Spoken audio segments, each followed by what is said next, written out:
Hey, what's up, y'all? We're back with Math 244 content. We're still on Chapter 11. This is 11.4. This is on comparison tests. We're skipping 11.3, which is on integral tests and estimates of sums. We're going to get to that in a later section once we get to the Taylor polynomials and the Maclaurin series. 'Cause I think that ties in better later on in those sections. So, comparison tests, what do they do? Well, if we have a series and it doesn't fit exactly in the form that we need, then we can compare it to another series and see if that converges or not. That sounds confusing as hell, but we're going to look at a couple of tests. So the first one is the rejection test. And all that says is if the limit as n approaches infinity of a sub n, if that doesn't equal 0, then the series diverges. And we talked about that a little bit in some of the past sections, because, right, if this limit does not equal 0, then it's not going to converge to a number. It's going to diverge. The second one we have is the P series test. And this is if we have the sum from n equals 1 to infinity of 1 over n to the p, where p is some power. If p is greater than 1, then this series converges. So say we had 1 over n squared, then that would converge because 2 is greater than 1, but if we just had 1 over n, then it would diverge because it's not greater than 1. 3, we have the geometric test, and we've already looked into this. We've already talked about this a little bit. This is just if we have the geometric series, right? This is n equals 1 to infinity, ar to the n minus 1. This equals a over 1 minus r if the magnitude of r is less than 1. And we've already looked at this, so if it's greater than 1, then this series diverges. And we'll look at examples of all of these. And one thing that we're going to do is we're going to use the p-series and the geometric series along with the squeeze theorem to show convergence. And all that's going to do is we're going to use another series to compare it with the series that we don't know if it converges or not. So that's what the comparison test does. So number 4, we have the comparison test. So say we have some series a sub n, and we don't know if it converges or diverges or not. But say we have some other series b sub n, and we know this converges or diverges, doesn't matter. So one thing, we have a couple of conditions that we have to meet if we want to use the comparison test. Condition number 1 is that both a sub n and b sub n have to be greater than or equal to 0. And that's just to guarantee the squeeze theorem, because if they're not greater than 0, then we can't squeeze it between anything else. So we're going to squeeze it between some other series and the line y equals 0. And condition number 2, we have b sub n has to be greater than or equal to a sub n, or the limit as n approaches infinity of a sub n over b sub n is less than or equal to 1.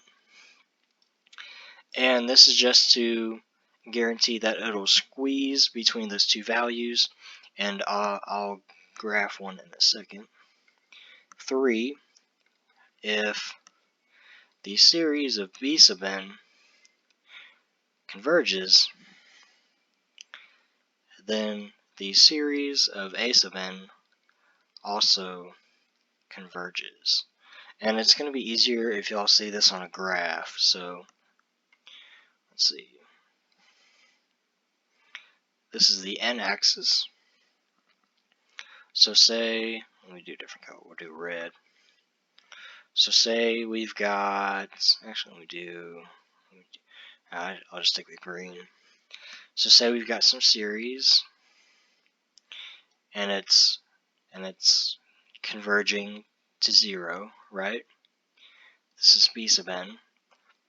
And a sub n and b sub n are both greater than 0. This is why it's important for them to be greater than or equal to 0 so they can squeeze between these two values. So say then we have a sub n, it's always less than b sub n, right? And if it's always squeezing in between b sub n and 0, then a sub n has to converge. So we're going to look at a couple of examples. One example,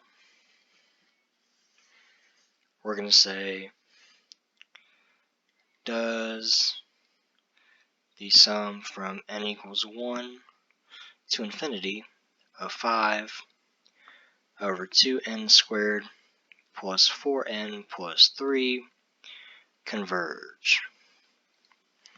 Now, we can't, this is not in any of the forms that we can use the test for, so we're going to have to compare it to another series. So we're going to try the rejection test first. So the limit as n approaches infinity of a sub n, this is going to equal 0 because it's bottom heavy, so therefore we cannot reject.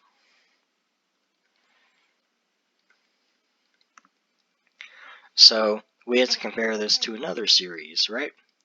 But remember the p series, right? We have 1 over n to the p. Let's say we let b sub n. B sub n is the one that we're comparing this to. Let b sub n be 1 over n squared. Because it's going to be easier to find if this converges or not. But to make it look more like this, we're going to multiply it by 5/2. So that these coefficients are the same. And so we know that this will be 5/2 times the sum from n equals 1 to infinity of 1 over n squared. We know this converges because p is greater than 1 and p is 2. So now we have to see if these two series meet the conditions for the comparison test. So we look at number 1, a sub n and b sub n greater than or equal to 0. Well, so if we graph 1 over n squared, it'll look something like that. It is always greater than or equal to 0, and so is a sub n, right? Because this denominator is always positive. So this is good. 2. So now we have to compare if a sub n is less than b sub n. So we have to look at the denominators of these, right? So since their numerators are the same, we're going to say a sub n is 5 2n squared plus 4n plus 3. B sub n is 5 over 2n squared. So we can't compare the numerators because they're the same, so we have to compare the denominators. So 2n squared plus 4n plus 3, 2n squared, this is always greater than, and since it's in the denominator, we know that b sub n is always greater, because a sub n, if that denominator is bigger, then the number is actually smaller. So it meets that condition. And the third condition,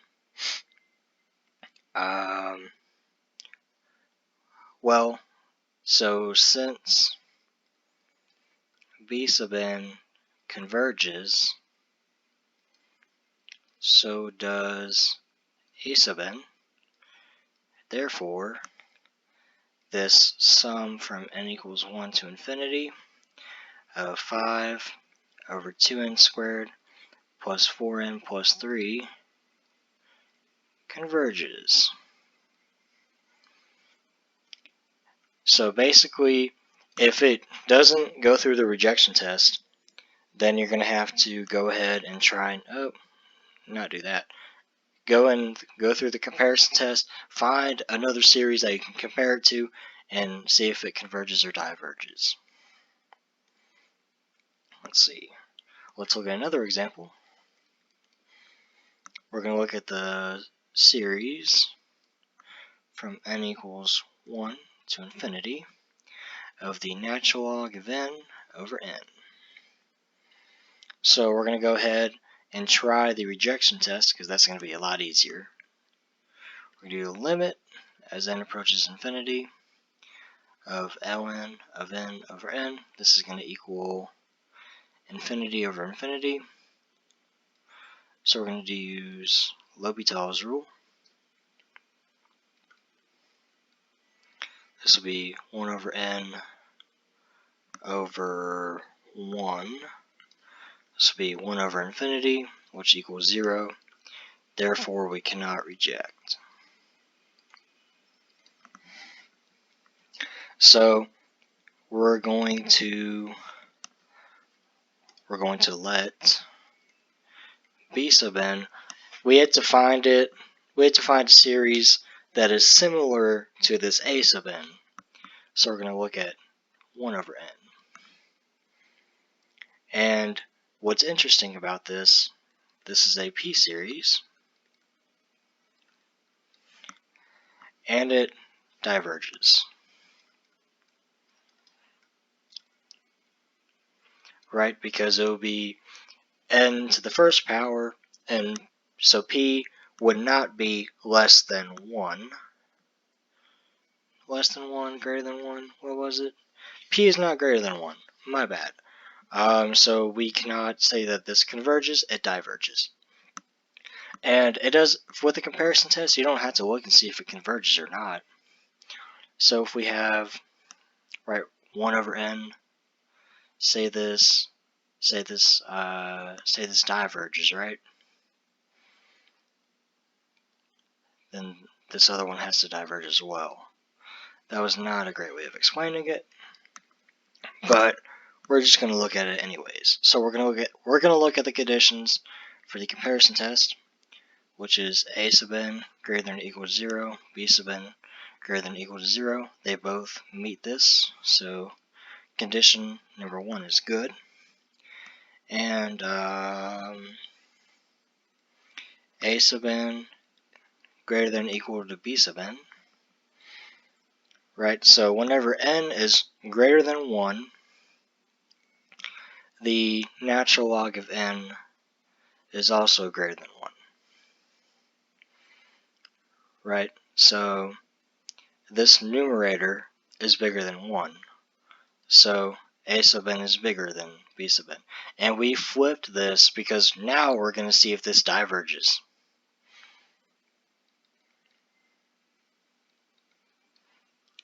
So we're looking to see if it diverges.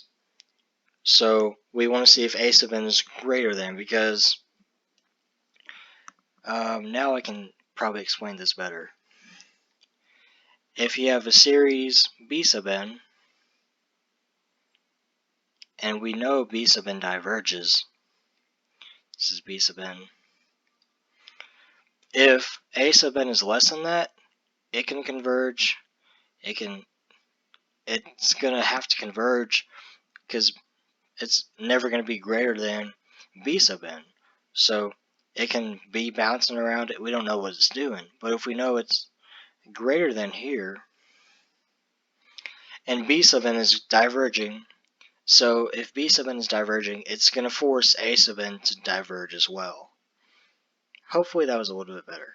I'm still not great at this teaching thing. So number 3, we want to look at this. So since we know,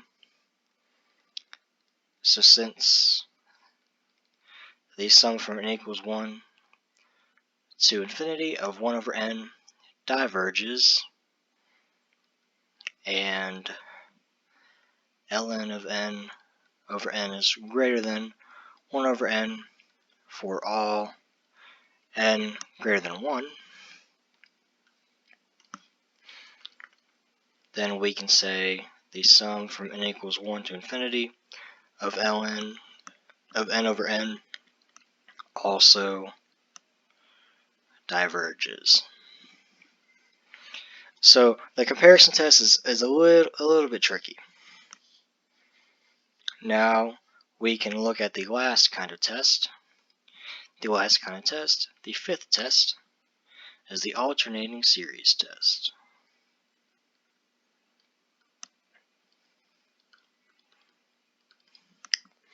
And there's a couple of ways you can go about this.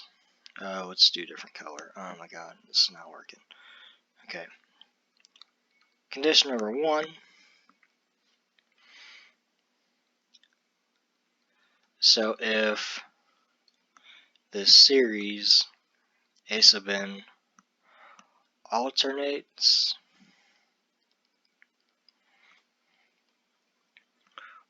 with B sub n as non-alternating part.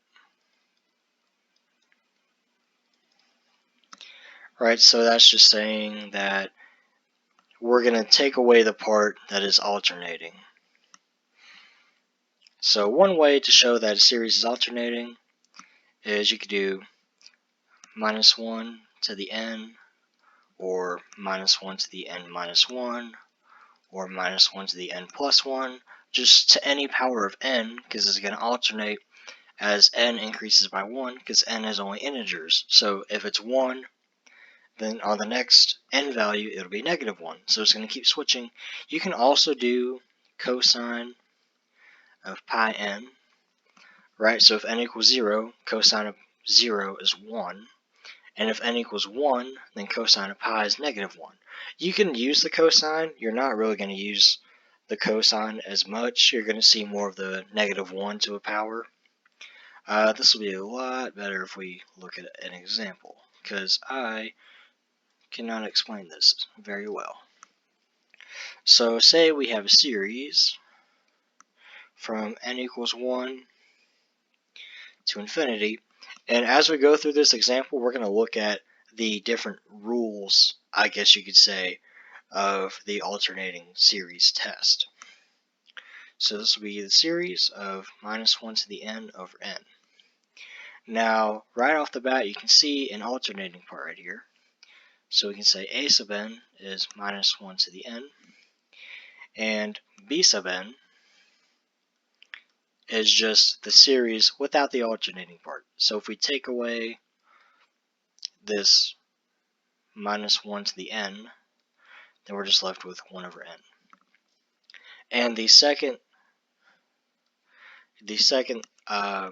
condition for the alternating series test is that b n plus 1 is less than b sub n. And that's just saying that the sequence is decreasing. Right, so if we look at this, b sub 2 would be 1/2, which is less than b sub 1, which is 1. So 1/2 is less than 1, so the sequence is decreasing. And the third condition, 3. If the limit as n approaches infinity of b sub n equals 0, then this series of a sub n converges. Right, so in this particular example, we're going to look at the limit as n approaches infinity of b sub n, but b sub n is 1 over n. This is 1 over infinity, which is 0. Therefore, this series converges. And we're going to look at one more example.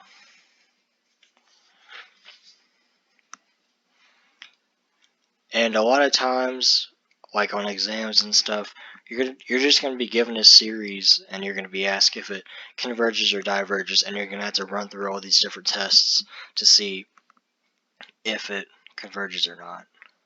Say the series n equals 1 to infinity, minus 1 to the n, 3 to the n, over 4n minus 1. Now, right off the bat, you can see this minus 1 to the n, so we have alternating series.